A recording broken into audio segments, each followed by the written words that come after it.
Mais pour l'instant, la télévision suisse romande vous propose un spécial duplex en direct avec Paris, dans les studios de l'Institut national de l'audiovisuel.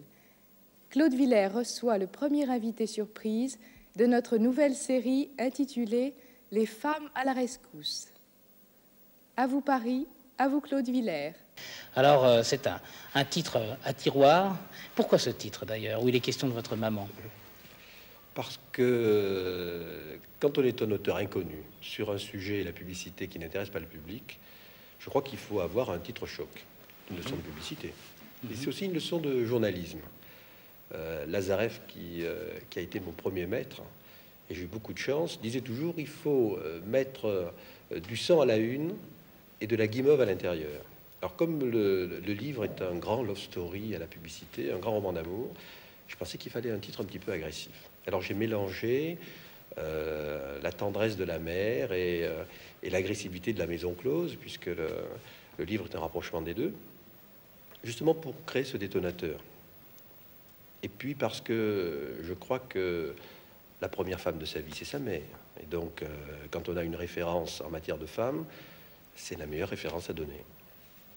Alors, il n'est ni question de votre maman dans ce livre, ni question de maison close. Une question de ma maîtresse. Et de la publicité. La publicité. Voilà.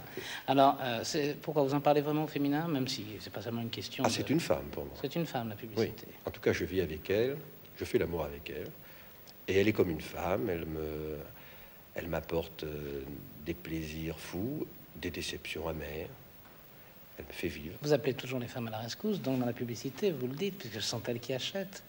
Ça vous vaut quelques problèmes, un peu comme justement avec le mari d'une maîtresse. Ça vous vaut quelques rencontres désagréables, quelquefois.